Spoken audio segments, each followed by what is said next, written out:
পার্লামেন্টে আপনি বসে বসে আইন বানাইবেন আল্লাহর আইন বাদ দিয়া, তাহলে আল্লাহ 30 পারা কোরআন কেন নাজিল করলেন? কেন? কয় শরিয়া আইন মানি না। কত বড় মুশরিক, কত বড় শিরকে আকবার! সে আসলে জানে না। স্কুল কলেজে পড়াইছে কোনোদিন শিরিক কি, তাওহীদ কি? আসেনি তো জানবে কোত্থেকে? ভাই ভাই বাংলাদেশিরা এক হও, ঐক্যবদ্ধ হও। বা আমি সব দলের সাথে আছি যারা বাংলাদেশে আছে, ইমানের শর্তে। আমি ন্যাপও করবো, ন্যাপ যদি বলে যে আমরা ইমানদার, ঠিক না বেঠিক? বিএনপির সাথে আমার কোনো বিরোধ না। বিএনপি যাতে বলে ইনশাআল্লাহ প্রেসিডেন্ট জিয়ার মাধ্যমে আল্লাহ তাআলা আলেম সমাজকে, ইসলামী রাজনীতিকদেরকে পুনর্বাসন দিয়েছে বাংলাদেশ, এটা তো আমরা সাক্ষী। মিয়া 71 থেকে 75 কোনো আলিম ওলামা কোনো রাজনীতিক করতে পারছিল না, সব বন্ধ। রাজনৈতিক দল, ইসলামী দল সব বন্ধ, ঠিক না বেঠিক? জিয়া যেদিন ক্ষমতায় আসে তার আগের রাত্রে আমার এক কলিগ মৌলানা সুলতান আহমদ রহমতুল্লাহ আলাই, কোরআনের শিক্ষক, উনি নিজে বলছেন আমারে, তার কানে শোনা, অনেক বড় আলেমের ওস্তাদ, লক্ষ্মীপুর জেলার। কয় যে আমি দাঁড়ায় রয়েছি চরাঞ্চলে, স্বপ্নে আমি দাঁড়িয়ে আছি, অনেক ট্রাক আসতেছে নির্মাণ সামগ্রী নিয়ে, খালি ট্রাকের পর ট্রাক। তো আমি ট্রাকের এক ড্রাইভারকে জিজ্ঞাসা করতেছি ঘুমের ঘরে স্বপ্নে, যে তোমরা এই ট্রাক নিয়ে কই যাইতেছ? তো উনি যেখানে দাঁড়ায় রয়েছে গ্রামটা ভাঙ্গাচোরা, ঘর বাড়ি, চাল নাই, বেড়া নাই, এই অবস্থা আর কি, দুরবস্থা সব। তো ট্রাকওয়ালা বলতেছে যে ইসলামপন্থীদেরকে প্রতিষ্ঠিত করা হবে। এই কয়টা শব্দ আল্লাহর কসম আমার কানে এখনো বাজতেছে, যে আমাকে স্বপ্নের সেই ড্রাইভার বলতেছে ইসলামপন্থীদেরকে প্রতিষ্ঠিত করা হবে। এই স্বপ্নের পরের দিন জিয়া ক্ষমতায় আসে এবং বাস্তবে তাই হয়েছে, বাস্তবে তাই হয়েছে। তাইলে জিয়ার প্রতি আমাদের দরদ আছে না নাই? আমরা তো জিয়াকে দেখছি। জিয়ার দ্বারা নারায়ে তাকবীর বন্ধ হওয়ার পরে 75 সালে আবার আসছে 7ই নভেম্বর, ঠিক না? জিয়ার কারণে ইসলামিক রাজনীতি আবার বাংলাদেশে আসছে। জিয়ার কারণে আলিম ওলামারা আবার এই দেশে ইসলাম, দাওয়াত, তালিম সব রাস্তা খোলা অবস্থায় তারা পেয়েছে, আবার করেছে, ঠিক না বেঠিক? তাহলে জিয়ার বিএনপির কাছে আমাদের তো সেটা আশা, আমরা তো করবো ইনশাআল্লাহ, নাকি? কারণ এখানে এটা বুঝতে হবে, ইসলামী দল যারা করেন, বিভিন্ন জামাতে ইসলামী আছেন, চরমুনার পীর সাহেব আছেন, খেলাফত আছেন, ওনারা তো কোরআন নিয়ে রাজনীতি করছেন, ওনাদেরকে বুঝাবার দরকার নাই, ওনারা এটা চান, এইটার জন্যই করছেন। আর যারা বলছেন বুঝের ভুলে যে শরিয়া আইন মানি না, আপনি কোন শরিয়া আইন মানেন না? আপনি তো শরিয়া আইনের সাগরে ডুবে আছেন। আপনি 95% শরিয়া আইন মানতেছেন, কিন্তু এটা বুঝতেছেন না এটা আল্লাহর কোরআনের আইন, আপনি বুঝতেছেন না, এই জন্য বলতেছেন। শুধু 5% আইন অমান্য করতেছেন। চোরের হাত কাটা একটা আইন আছে, জিনাকারের 100 বেত মারা, টুকটাক কিছু 4-5টা আইন, এইটুকু শুধু আপনারা শরিয়া আইন মনে করেন আর এগুলির বিরুদ্ধে দাঁড়ান। কারণ চুরি তো সবাই করে, এই জন্য চোরের হাত কাটা শুনলে ভয় পায় সবাই, হায় হায় আমার তাইলে কি অবস্থা হবে, ঠিক না? তুমি আরেকজনের সম্পদ হরণ করলে তোমার কবজি হরণ করা তো অন্যায় না? তাহলে এই কবজিটা ঠিক হয়ে গেলে তো তুমিও চুরি থেকে বেঁচে গেলা, ঠিক না বেঠিক? এরকম কিছু বিধান আছে। কিন্তু আমরা 95% আল্লাহর আইনের ভিতরে ডুবে আছি, পালন করতেছি, অলরেডি পালন করতেছি।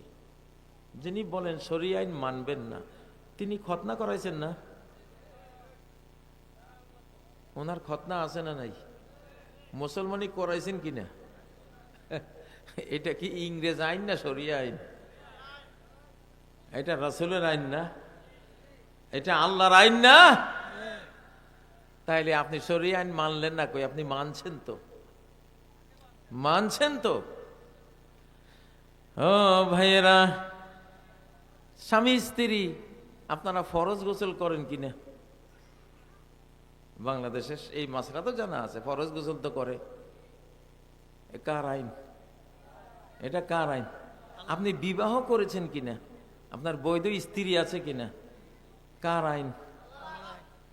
হ্যাঁ, বিবাহের এই সিস্টেমটা, এটা 1,24,000 নবী রাসূলদের নিয়ে আসা আল্লাহর সিস্টেম। সারা কোরআনে এইটা আছে, আছে না নাই? ও ভাইয়েরা, আপনি যে খান, আপনি যে পান করেন, এইটাও তো শরীয়তের আইন। কুলু ওয়াশরাবু, খাও পান করো। না খাইয়া পান না করিয়া মরে গেলে আত্মহত্যার মহাপাপী হইয়া জাহান্নামে যাবেন। তাহলে খাওয়া তো আল্লাহর আইন মিয়া। যিনি কন আমি শরীয়ত আইন মানি না, উনি খান কিনা? উনি পানি পান করেন কিনা? বরং আমাদের সে আরো বেশি খায় উনি। মুখে কইলেই তো হবে না যে আমি শরীয়ত আইন মানি না। আপনি যে এই মাটির উপর দিয়া হাঁটেন, আপনার এই হাঁটাও আল্লাহর শরীয়তের মধ্যে আছে। ফাইজা আনতুম বাশারুন তানতাশিরুন, আমি মাটি থেকে বানাইলাম মানুষ, মাটির ফুল বানাইছি। ওরে হঠাৎ করে দেখি তারা মাটির উপরে দৌড়াদৌড়ি করে হাঁটে। এইমাত্র ছিল মরা লাশ, একটা ডেড বডি, রূপ ফুঁকে দিছি। ফাইজা আনতুম তানতাশিরুন, দিক বিদিকে এখন ছড়াই পড়ছে, দৌড়াচ্ছ, আমেরিকা যাচ্ছ, ইউরোপ যাচ্ছ, রাশিয়া যাচ্ছ, অস্ট্রেলিয়া যাচ্ছ, এশিয়া মহাদেশ ঘুরছ। ঠিক নয় কি? এটা কার দেওয়া সিস্টেম? আল্লাহর। আপনারা মানেন না, যারা বলেন শরীয়ত আইন মানি না, মাটির উপরে হাঁটেন নাকি সৈন্যের উপরে হাঁটেন? মাটির উপরেই তো হাঁটেন নাকি? ও ভাইয়েরা, আম্মান জাআলাল আরদা করারান ওয়া জাআলা খিলালাহা আনহারা, এই মাটির এই পৃথিবীটা এরকম করি এটা বানাই দিছে কে? আল্লাহ। সিস্টেম কার? ক্রিয়েশন কার? আল্লাহ। আপনারা যে অক্সিজেন দিছে বাঁচার জন্য, আপনি নাক দিয়া আল্লাহর আইন মেনে, আল্লাহর সিস্টেম মেনে আপনি বাধ্য নাক দিয়ে অক্সিজেন নেবেন, ওটারে জ্বালাইয়া পড়াইয়া কার্বন বানাইয়া আবার ছাড়িয়ে দিবেন। কার দেওয়া সিস্টেম এটা? কার সংবিধান এটা? তো আল্লাহর আইন না মানলে তো 1 সেকেন্ডও বাঁচতে পারবেন না, কারণ অক্সিজেনের সিস্টেমটাও তো আল্লাহর আইন। ইনিল হুকমু ইল্লা লিল্লাহ, সব সিস্টেম বিধিবিধান বিধাতার আল্লাহর। আসলে বুঝি না এলো কথা। আজকে যদি আপনার বউ মারা যায় কি করবেন? সুন্দর করে গোসল দেওয়াবেন, বড়ই পাতা দিয়া পানি গরম করাইয়া তারে ধুইবেন, কার আইন? তারপরে কাফন পরাইবেন, কার আইন? তারপরে জানাজা দিবেন, অবশ্যই কার আইন? তারপরে দাফন করবেন আলিম ওলামা দাওয়াত দিয়া, কার আইন? কবরের ভাষায় আবার দোয়া করাইবেন, কার আইন? এরপরে আবার ফকির মিসকিনও খাওয়াইবেন, সদকা যাকাত দেবেন মাইয়েতের রুহের মাগফিরাতের জন্য। ঠিক নয় কি? কার আইন এগুলি? বাংলাদেশের মানুষ 95% ইসলামী আইন মানে, কারণ এটা ইসলামী দেশ। কি দেশ এটা? এটা ইসলামী দেশ। ইসলামের মধ্যে ডুবে আছেন। আপনি কিভাবে বলেন যে আমি শরিয়া আইন আমি মানি না? আপনি যে বাবা হয়েছেন ওইটা শরিয়া আইন, আপনার স্ত্রী যে মা হয়েছে ওইটা শরিয়া আইন। ঠিক নয় বে? ঠিক। যে স্পার্ম দিয়া, যে বীর্য দিয়া আপনি বাবা হয়েছেন, ওই বীর্য সম্বন্ধে কোরআনে আছে সূরা ওয়াকিয়ার মধ্যে, আফারাআইতুম মা তুমনুন।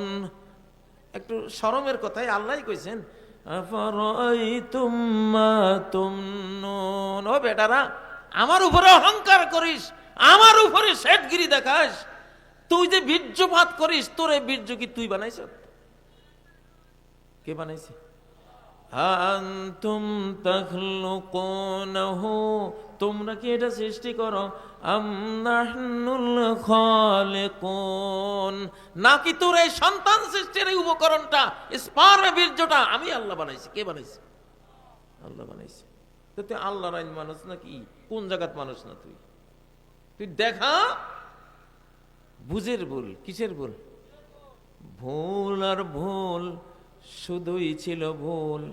এ জীবনের পাতায় পাতায় যাহা ছিল লেখা সবই ছিল ভুল, শুধু ভুল আর ভুল। তো সব ভুলে মানুষ বুঝে মরার সময় বুঝে, যে সময় বুঝলে কোনো লাভ হবে না। ফেরাউনও বুঝছিল যে আহারে ভুলের মধ্যেই না ছিলাম, আমার মুসা তো ঠিক ছিল, আরে মুসা তো আমার রহমত ছিল, আমি ডিনাই করছি, মারার চেষ্টা করছি, তাকে মারার জন্য আইসা নিজে মরে গেলাম, আরে আমি তো ভুল। আমানতু, এখন কয় আমি ঈমান আনছি, কিন্তু ওই সময় ঈমান তো আল্লাহ নেবে না। নেবে? ও ভাইয়েরা, মহিলার দাঁড়ি হয় না, মোছ হয় না, পুরুষের দাঁড়ি হয়, মোছ হয়। কার আইন? আইন এটা পাল্টাও দেখি যে বাংলাদেশে এখন আমরা শরীয়ত আইন মানি না, অতএব এখন থেকে মোছ আর দাঁড়িয়ে উঠবে মহিলাগো, আর পুরুষের মোছও থাকতো না, দাঁড়িয়ে উঠতে পারবে না। পার্লামেন্টে পাশ করো না মিয়া। আরে মিয়া, তুমি কি আইন বানাইবা? তোমার পেশাবে তোমারে মানে না, আমি কি মানতাম তোমারে?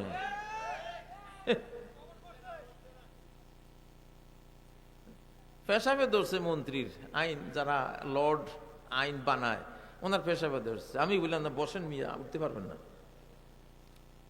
2 ঘন্টা পরে কয় ভাই আমার তো চেয়ার নষ্ট হয়ে যাবে। না, বসেন। পরে চেয়ারে পেশাব করে দিয়েছে। কই গেল তো? তোমার পেশাবে তোমারে মানে না মিয়া, তোমার মানুষই কি মানত? হ্যাঁ ও ভাইয়েরা, তোমার রোগে মানে না, ডায়াবেটিসে মানে না। ডায়াবেটিসে দইরা তোমারে 15, 16, 17, 21, 22 পৌঁছাই দিছে। এখন এত টাকা রোজি করো, কলা অর্ধেক, কয় কলা খাইলে অর্ধেক খাইবা, গোস্ত খাইলে 1 টুকরা, আর না খাইয়া যাও খাইলে সবচেয়ে ভালো। কার আইন? কার আইন? রোগ ব্যাধি হইয়া, রোগ ব্যাধি দিয়া হারাম খোরের শাস্তি দেয়, অথবা যাই কোনো কারণে যে কাউকে তিনি শাস্তি দিতে পারেন। মুমিনকেও পরীক্ষামূলক, আইয়ুব আলাইহিস সালামকে পরীক্ষামূলক 18 বছর রোগ দিছিলেন না, ওটা কোনো দোষ ছিল না, কিন্তু পরীক্ষা। দেখি আমার বন্ধুত্ব কতটুকু তুমি পালন করতে পারো। আল্লাহু আকবার। 18 বছরও একবার আহ করলেন না। আল্লাহু আকবার। ও ভাইয়েরা, তাহলে বুঝা গেল বাংলাদেশের মানুষ আমরা শরীয়তের আইনের মধ্যে ডুবে আছি, কিন্তু আলেমরা বুঝেছে আমি এটা শরীয়তের আইন হিসাবে মানতে আছি, সওয়াব পাইতেছে। আর জাহেলটা বুঝতেছে এটা কোনো শরীয়তের আইন না, এই জন্য সওয়াবও পাইতেছে না। আপনি যাই না বুঝে যখন পালন করবেন, সওয়াবটা যুক্ত হবে। আর বুঝতেছেন এটা এমনি, এটা আমাদের সমাজে আছে, আমরা করতেছি, এটা আল্লাহর আইন হিসাবে পালন না করলে সওয়াবটা যুক্ত হবে না। সময় এসেছে এখন নিজের ভুলগুলি ভাঙ্গার, নাকি সময় আসে নাই? অবশ্যই সময় এসেছে। ও ভাইয়েরা, এখন বাংলাদেশকে রক্ষা করতে হবে, আমাদের তাওহীদ দিয়ে রক্ষা করতে হবে। সব ধরনের শিরিক বর্জন করলে মুশরিকের আক্রমণ থেকে আসমানি ফেরেশতা চলে আসছে সাহায্য করার জন্য ইনশাআল্লাহ। হযরত ইব্রাহিমকে মুশরিক বাদশাহ জ্বালাই দিতে চেয়েছিল, আগুন দিয়া অগ্নিকুণ্ড বানাইয়া জ্বালিয়ে দিতে চেয়েছিল কিনা? কিন্তু হযরত ইব্রাহিম ছিলেন তাওহীদের নবী, একত্ববাদের নবী। সামান্যতম শিরিকও তিনি তার অন্তর জগতে জায়গা দেন নাই। এই জন্য মুশরিকের জ্বালানো অগ্নিকুণ্ড, সেই অগ্নিকুণ্ড মৌলবাদী হইয়া ইব্রাহিমের পক্ষ হইয়া আল্লাহর হুকুমে তারে শান্তি দিছে। জ্বালানো তো দূরে থাকো, তার জন্য এসি আগুনে রূপান্তরিত হয়ে গেছে, ঠিক না? তাহলে বাংলাদেশকে এই যে ভূমিকম্প আসছিল, আলেম ওলামারা সবাই কথা বলেছে, দোয়া শিখিয়েছে, ইস্তেগফার শিখিয়েছে, আল্লাহর কাছে কান্নাকাটির কথা বলেছে, জনগণ কেঁদেছে, আল্লাহর কাছে তওবা ইস্তেগফার করেছে, আল্লাহ তাআলা আযাবটা থামাইছেন, ঠিক না? ঠিক। ও ভাইয়েরা, এখন জমিনেরটা গেছে, এখন মানব কর্তৃক আক্রমণের প্রস্তুতি চলছে পুরা দমে। এখান থেকে ফাইট আমরা তো করবো ইনশাল্লাহ। আমরা ভাই আমাদের বাংলাদেশের সীমানার মধ্যে থাকতে চাই, ঠিক না? এই সীমানা মুসলিম সীমানা, আমরা এটাকে উন্নত করব ইনশাল্লাহ। তোমরা কেউ বিএনপি করো, কেউ জামাত করো, কেউ জাতীয় পার্টি করো, কেউ বা অন্য কোনো দল করো, কিন্তু বাংলাদেশের ব্যাপারে সবাই ঐক্যবদ্ধ হইবা। বাংলাদেশের ব্যাপারে সবাই কি ঐক্যবদ্ধ হও। আমি কাজী ইব্রাহিম, আমি একটা দল করি, সেই দলের নাম বাংলাদেশ। আমার দলের নাম কি? বাংলাদেশ। এই বাংলাদেশকে ভালোবাসি, বাংলাদেশের পক্ষে যে কাজ করবে আমি তার লগে আছি। বাংলাদেশের বিপক্ষে যে কাজ করবে তার জন্য আমার মতো দুশ্মন আর একটাও আছে কিনা বাংলাদেশে আল্লাহ জানে। কেন তুই বাংলাদেশের বিরুদ্ধে গেলি? বাংলাদেশের বিরুদ্ধে কেউ যাবেন না ভাই। পদ্মা নদী, মেঘনা নদী, যমুনা নদী, আড়িয়াল খাঁ নদী, ব্রহ্মপুত্র নদী, 750 নদী আছে বাংলাদেশে, আছে না নাই? কিন্তু এই সবগুলির পানি যখন বঙ্গোপসাগরে গিয়া পড়ে তখন নাম হয় বঙ্গোপসাগর। কারো যমুনাও নাম নাই, পদ্মাও নাম নাই, মেঘনাও নাম নাই, ঠিক না বে ঠিক? তাহলে তুমি দল করো, জামাত করো, বিএনপি করো, জাতীয় পার্টি করো, এটা করো, ওইটা করো, যত দল করো করো, কিন্তু যখন বাংলাদেশ প্রশ্নে আসবে, স্বাধীনতার প্রশ্নে আসবে, যখন সার্বভৌমত্বের প্রশ্নে আসবে, যখন বাংলাদেশকে টিকাইতে হলে জাস্টিস লাগবে, জাস্টিসের প্রশ্নে আসবে, উন্নয়নের প্রশ্ন আসবে, তখন আর কোনো দলমত নাই, সবাই এক, সবাই আমরা বাংলাদেশি, ঠিক নয় কি? সবাই কি বাংলাদেশি। এই জন্য আমি একটা নাম তৈরি করেছি, স্বাধীন বাংলাদেশ সংঘ, সংক্ষেপে সাবাস। সাবাস, আমরা সবাই সাবাস ফোর্স। মুক্তিবাহিনী যেমন মুক্তিযোদ্ধা, যেমন সাবাস যোদ্ধা, স্বাধীন বাংলাদেশ সংঘের আমরা যোদ্ধা। আমরা এটা কিচ্ছু লাগতো না, বাংলাদেশি হইলে সে এটার সাথে থাকতে হবে চেতনাগতভাবে, ঠিক নয় কি? যদি তুমি জান্নাত পেতে চাও, এটা মুসলিম মানচিত্র, তুমি জান্নাত পেতে চাইলে এই মুসলিম মানচিত্রের সাথে বিশ্বাসঘাতকতা করা তোমার জন্য কুফরি, শিরকি, পাপ, ঠিক নয় কি? তাহলে ও ভাইয়েরা, গায়রুল্লাহকে ভয় পাওয়া তো একটা শিরিক। যদি সেই ভয়টা আল্লাহর চেয়ে বেশি হয় তাহলে শিরকে আকবর। সেটা কি? শিরকে আকবর।